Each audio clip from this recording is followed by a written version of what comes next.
നമ്മളെല്ലാവരും പ്രതികൂലത്തിലൂടെ കടന്നു പോയിട്ടുള്ളവരാണ്. പല തരത്തിലുള്ള പ്രതികൂലം, രോഗമെന്ന പ്രതികൂലം, പട്ടിണി എന്ന പ്രതികൂലം, ബുദ്ധിമുട്ട എന്ന പ്രതികൂലം, അതുപോലെ തന്നെ ദാരിദ്ര്യത്തിന്റെ അവസ്ഥകൾ, കടഭാരത്തിന്റെ ഞെരുക്കങ്ങൾ, ഈ അവസ്ഥകളിലൂടെ നമ്മൾ കടന്നു പോയിട്ടുണ്ട്. അത് വലിയ പ്രതികൂലമായി പലർക്കും അനുഭവപ്പെടാറുമുണ്ട്. ചില പ്രതികൂലങ്ങൾ നമ്മുടെ മനസ്സമാധാനത്തെയും കുടുംബസമാധാനത്തെയും നഷ്ടപ്പെടുത്തി കളയുന്ന ചില പ്രതികൂലങ്ങളും നമുക്ക് സംഭവിക്കാം. ഹല്ലേലൂയ.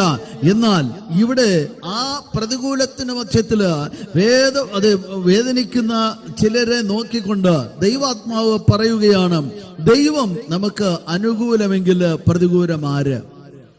Hallelujah, hallelujah. അവൻ ദൈവം നമുക്ക് അനുകൂലമെങ്കിൽ പ്രതികൂലമാര്? ലോകത്തില് ആര് തന്നെ എന്തൊക്കെ ചെയ്താലും ആരാണ് നമുക്ക് പ്രതികൂലമായി മാറുവാൻ തക്കവണ്ണം ഇടയാകുന്നത്? ഹല്ലേലൂയ, സ്തോത്രം, പ്രൈസ് ദി ലോർഡ്. പൗലോസ് അപ്പോസ്തലൻ പറയുകയാണ്, ഈ അധ്യായത്തിൽ നിന്നുകൊണ്ട് തന്നെ 37-ാമത്തെ വാക്യത്തിൽ പറയുന്നു, നാമോ നമ്മെ സ്നേഹിച്ചവന് മുഖാന്തരം ഇതിലൊക്കെയും പൂർണ്ണ ജയം പ്രാപിക്കുന്നു. മരണത്തിനോ ജീവനോ ദൂതന്മാർക്കോ വാഴ്ചകൾക്കോ അധികാരങ്ങൾക്കോ ഇപ്പോഴുള്ളതിനോ വരുവാനുള്ളതിനോ ഉയരത്തിനോ ആഴത്തിനോ മറ്റു യാതൊരു സൃഷ്ടിക്കോ നമ്മുടെ കർത്താവായ യേശുക്രിസ്തുവിനുള്ള ദൈവസ്നേഹത്തിൽ നിന്നും നമ്മെ വേർപിരിപ്പാൻ കഴിയുകയില്ല എന്ന് ഞാൻ ഉറച്ചിരിക്കുന്നു. ഹല്ലേലൂയ, പ്രൈസ് ദി ലോർഡ്, ആമേൻ. അതേ ഭക്തനിൽ ഭക്തനായിരിക്കുന്ന പൗലോസ് അപ്പോസ്തലൻ, ആമേൻ, ദൈവത്തിന് വേണ്ടി അനേക കഷ്ടങ്ങളിലൂടെ കടന്നു പോയിട്ടുള്ളവൻ. ഹല്ലേലൂയ, സ്തോത്രം. അദ്ദേഹം പറയുകയാണ്, നമ്മെ യേശുക്രിസ്തുവിന്റെ സ്നേഹത്തിൽ നിന്ന് പിരിക്കുന്നത് ആരെന്നാണ്? ഹല്ലേലൂയ, സ്തോത്രം. മരണം വരട്ടെ, ഹല്ലേലൂയ, സ്തോത്രം.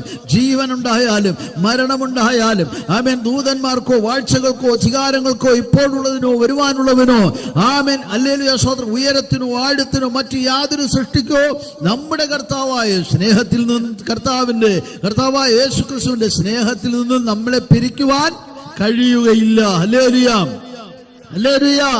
അവ പലപ്പോഴും നമുക്ക് ഇത് നമ്മുടെ ജീവിതത്തിൽ അനുവർത്തിക്കുവാൻ, പ്രായോഗികമാക്കുവാൻ കഴിയാത്തൊരു കാര്യമാണ്. കാരണമെന്ന് പറഞ്ഞാൽ ഈ കഷ്ടതയൊക്കെ വരുമ്പോൾ നമ്മൾ തളർന്നു പോകുന്നവരാണ്. ഹല്ലേലൂയ, സ്തോത്രം, ആമേൻ.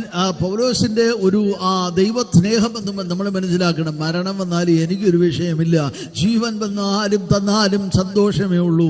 ഉയരത്തിനായാലും, ആമേൻ, ഉയർച്ചയ്ക്കായാലും താഴ്ചയ്ക്കായാലും വരുവാനുള്ളതിനായാലും ഈ ലോകത്തിലുള്ളതിനായാലും ഏത് തരത്തിലുള്ള പ്രലോഭനങ്ങൾ എന്റെ ജീവിതത്തിൽ വന്നാലും